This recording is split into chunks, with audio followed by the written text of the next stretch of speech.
Hello বন্ধুরা, Tumpa's home রেসিপিতে সবাইকে স্বাগত জানাই। আমি নতুন একটা রেসিপি নিয়ে চলে এসেছি। সুজির স্যান্ডউইচ কী করে মেশিন ছাড়া হয়ে যায় সেটাই তোমাদের সাথে শেয়ার করব। চলুন রেসিপিতে যাওয়া যাক। প্রথমে দেখো, কড়াইয়ে আমি অল্পখানি তেল দিয়ে নিয়েছি আর এক বাটি সুজি আমি দিয়েছি। এক বাটি সুজিকে আমি ভালো করে একদম ওটা সাদা সাদাই থাকবে, মানে কি একটু হালকা নেড়ে চেড়ে ওটা নেব।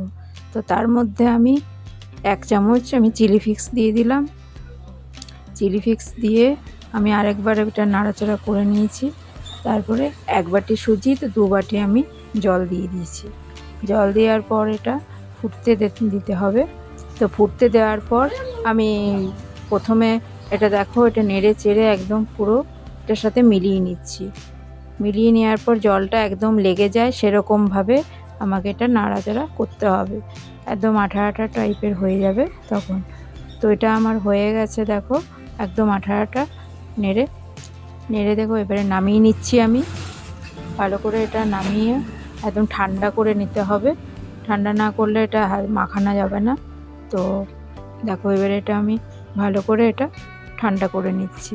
ঠান্ডা হয়ে গেছে। ঠান্ডা করার পর আমি মেখে নিচ্ছি। একটুখানি যদি আমার জলের মানে থাকে, মাখতে অসুবিধা হয়, তো আমি একটুখানি 3 চামচের মতন আমি ময়দা নিয়ে নেব। 3 চামচ দেখো ময়দা নিয়ে নেব। আর এই ময়দাটা আমি পরে দিব, কিন্তু আমি তার আগে দেখো ধনেপাতাটা আমার বলা হয়নি। ধনেপাতাটা আমি তখন ছিল না আমার সুজি নাড়ার সময়, জল দেওয়ার সময়। তো এখন ধনেপাতাটা যেহেতু নিয়ে এসেছি, তো এটা আমি ধনেপাতাটা দিয়ে পরে আমি মিলিয়ে নিলাম। মিলিয়ে নেওয়ার পর 3 চামচের মতন ময়দা আমি দিয়ে দিয়েছি। ময়দাটা দিয়ে পরে আমি ভালো করে এটা মেখে নেব, একদম স্মুথভাবে মেখে নেব। মাখা দেখো হয়ে গেছে একদম টাইট করে। আর তারপরে দেখো একটুখানি সাদা তেল নিয়ে আমি উপরে লাগিয়ে নিলাম। পুরো সুজিটাকে ভালো করে একদম তেল দিয়ে উপরে লাগিয়ে নিলাম। এরকম মতন, বেশি শক্তও না আর বেশি নরমও না, এরকমভাবে মাখতে হবে। মাখা হয়ে যাওয়ার পর আমি ঢেকে দেখো অল্প রেখে দিয়েছি, একটুখানি রেস্টে রেখে দিলাম। তারপরে দেখো আমি কড়াই বসিয়ে সামান্য তেল দিয়ে দিয়েছি। সামান্য তেল দেওয়ার পর আমি ওর মধ্যে 1/2 চামচ মতন রসুন কুচি দিলাম আর 1/2 চামচ আমি আদা কুচি দিয়েছি। আদা কুচি দেওয়ার পর একটুখানি হালকা বাদামি রঙের ফ্রাই করবো এটাকে। ফ্রাই করার পর দেখো দুটো আমি কাঁচা লঙ্কা দিয়ে দিয়েছি। কুচি কুচি করে কাঁচা লঙ্কা কেটে দিলাম। একটুখানি নাড়াচাড়া করে নিই। নাড়াচাড়া করার পর আমি একটা বড় ধরনের একটা পেঁয়াজটাকে কুচি কুচি করে কেটে ওটাও আমি ফ্রাই করতে থাকবো। ফ্রাই করে আমি আবার এটাকে নাড়াচাড়া করে নিলাম। নাড়াচাড়া করার পর আমি দেখো বারবার করে আমি ভালো করে এটা নেড়ে চেড়ে নিচ্ছি। পেঁয়াজ কুচি দেওয়া হয়ে গেছে, নাড়া হয়ে গেছে। এবার আমি দুটো মিডিয়াম সাইজের টমেটো আমি ভালো করে কুচি কুচি করে কেটে একদম ছোটো ছোটো করে আমি এটাও নাড়াচাড়া করে নিলাম।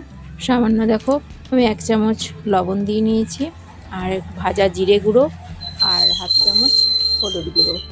এটা দিয়ে পরে আবারও আমি ভালো করে এটা বেশ সুন্দর করে নেড়ে চেড়ে নেব, নরম একটু হওয়া পর্যন্ত। নেড়ে চেড়ে নিলাম। নেড়ে চেড়ার পর দেখো এবারে আমি একটুখানি 1/2 চামচ আমি একটু চিনি দিয়ে দিলাম। একটু মিষ্টি মিষ্টি থাকবে, নুন মিষ্টি, তো ভালো লাগবে টেস্টটা।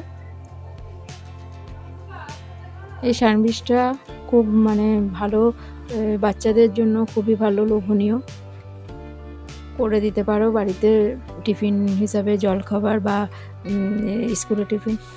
দেখো 3টে আমি বড় আলু সেদ্ধ করে নিয়েছি আগেই। ওটা সেদ্ধ করার পর আমি ভালো করে ম্যাশ করে নিলাম আলুটাকে। তারপরে এটাতে দেখো আমি ধনেপাতা কুচিও লাস্টে একদম দেবো, এটা ধনেপাতাটা। তারপরে আলুটা আমি দিয়ে দিলাম, ম্যাশ করা যে আলুটা সেটা দিয়ে দিলাম। ম্যাশ করা আলুটা দেওয়া হয়ে গেছে। এখানে আমি এটাকেও ভালোভাবে একদম আলুটার সাথে পেঁয়াজের যে ভাজা অংশটা আমি ভালো করে একদম নেড়ে চেড়ে পুরোটা একদম ভালো করে মিলিয়ে নেব। বেশ কিছুক্ষণ আমি এটা মেলাতে থাকবো। মেলানো হয়ে গেছে দেখো, একদম এরকমভাবে একদম যেটুকু একটুখানি আলু গোটা গোটা থাকবে সেটাও একটুখানি দেবে, একটু ইয়ে করে এটার সাথে মিশিয়ে। তো মেশানো হয়ে গেছে দেখো।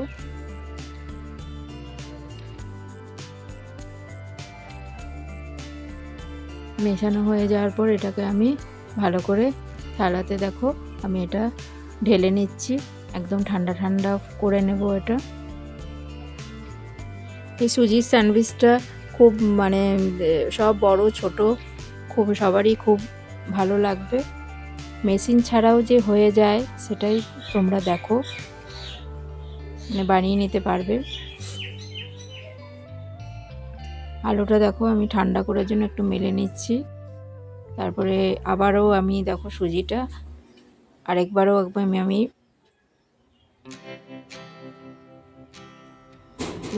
মেখে পরে আমি এবারে গোলাগুলো বের করে নিচ্ছি। দুটো বড়াগুলো গোলা করে নিলাম।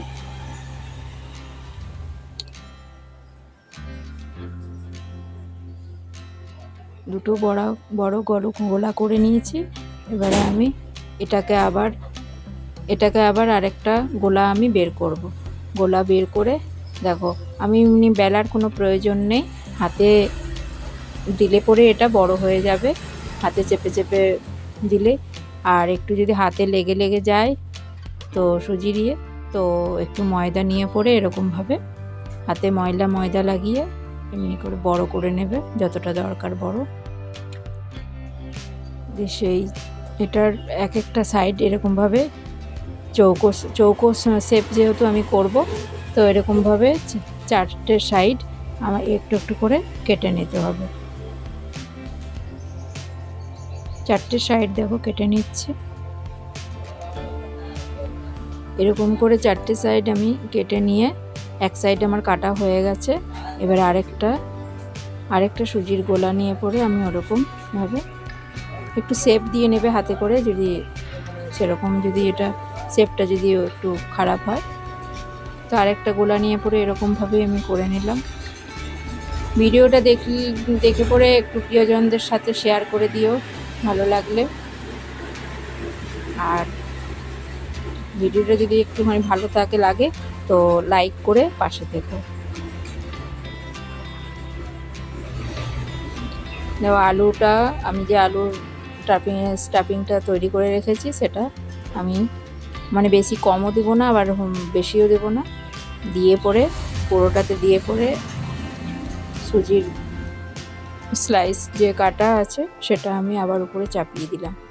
আর আমার দেখো সামনে স্যান্ডউইচের মতন শেপটা আমার আনার জন্য তো এটা দেখো এরকম একটা রাবারের যে আমাদের খুন্তি আছে সেটাতে খুব ভালো হয়, তো সেটা সেরকম দিয়ে করার চেষ্টা করবে। এরকম করে ডিজাইনটা করে নেবে, করে নেওয়ার পর